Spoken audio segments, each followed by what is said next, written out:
C'est bon. Bonjour tout le monde pour une nouvelle vidéo de Pat Sabi. Alors c'est dans le jardin et je vais vous expliquer comment faire une terre à la fois isolante, isolante thermique donc, à la fois, comment on appelle ça, comme l'eau ne peut pas rentrer dedans. Imperméable. Imperméable, voilà. Et voilà. Donc là, je vais vous faire en petite quantité, hein. Mais voilà. Alors pour ça, vous avez besoin d'un petit peu de terre,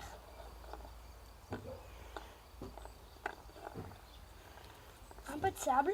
Bon là j'en ai pris pas mal, mais il en faut moins. Il vous faut de l'eau. Donc là il y a de l'argile dedans, de l'argile justement. Si l'argile est en bloc, vous prenez un marteau. Alors peut-être avec un galet, mais c'est moins bien, mais avec le marteau c'est bien. On tape et voilà. Et la terre on peut le faire avec le marteau ou avec le galet. Hein.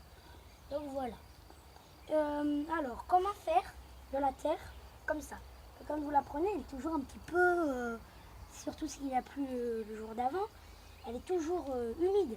Alors pour la faire sécher, donc vous prenez, c'est mieux, un bol ou quelque chose avec des trous dedans. S'il n'y en a pas, et que c'est quelque chose dont vous allez plus vous servir ou vous servir pour faire du bricolage, faites des trous dedans.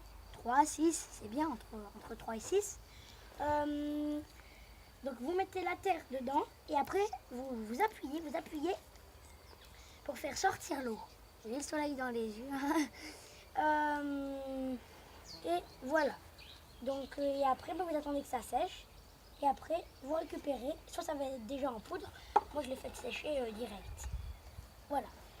Et l'argile, ça se trouve et puis ça se sèche comme ça. Voilà.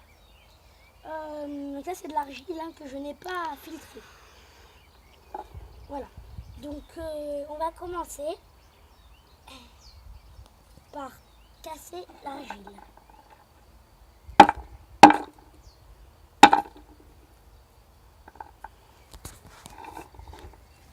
Milieu.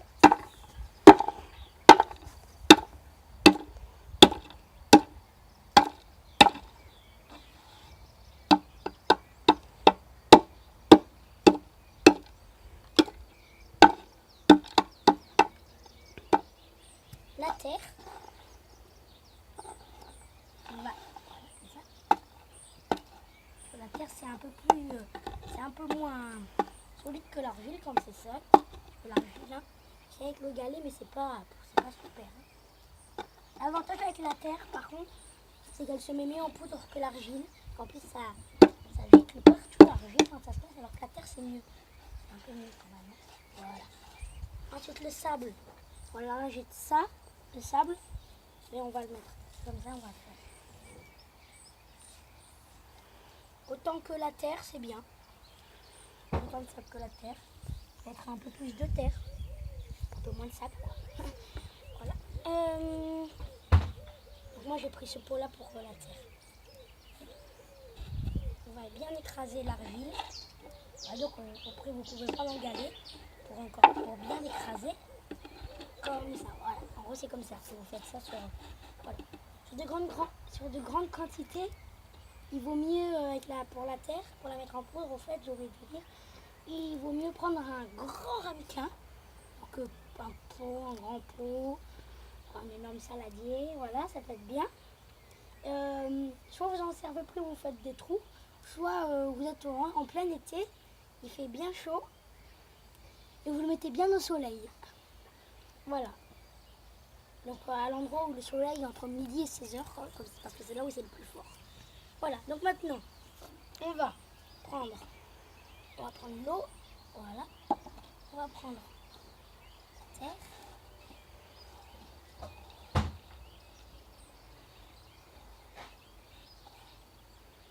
Oups, là, il y en a plein qui tombent. On met la terre dedans. La terre, hop là.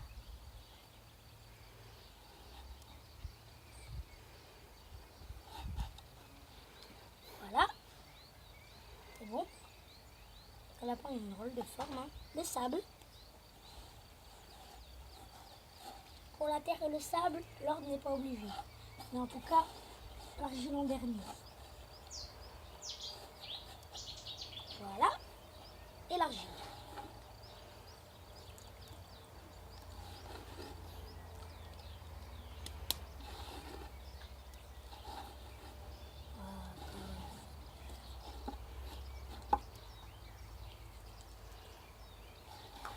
Ça doit être bon comme ça.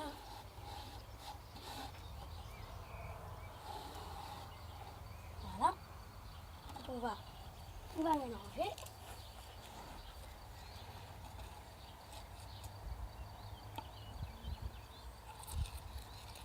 On mélange bien les trois matières, les trois poudres. Alors, il y a des petites herbes dedans. Je vais essayer de récupérer un peu pour que je vous montre. Bon. Donc après, bon, on voit plus la couleur du sable donc. Mais au fur et à mesure, l'argile va reprendre un peu sa forme gluante, sa forme d'origine. Ah, attendez, il y a une guêpe qui attaque.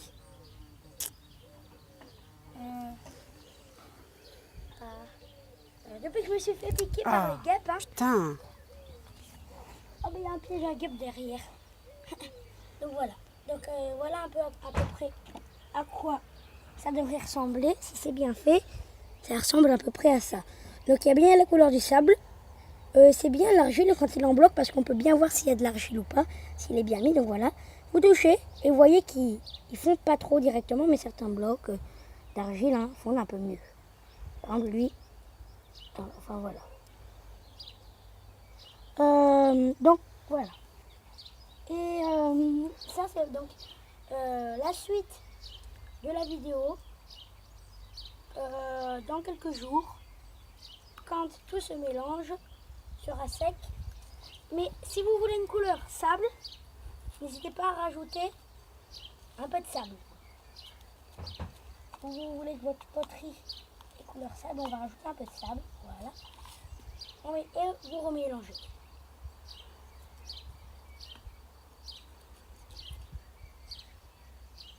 Voilà, donc là c'est bien plus clair. Ça va vous faire un isolant clair. C'est bon.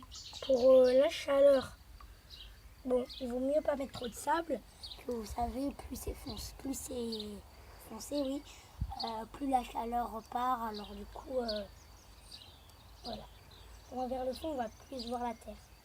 Alors vous pouvez rajouter de la terre ou après ça dépend. De toute façon, ça va pas trop se voir. Donc ça marche bien pour le torchis. Hein.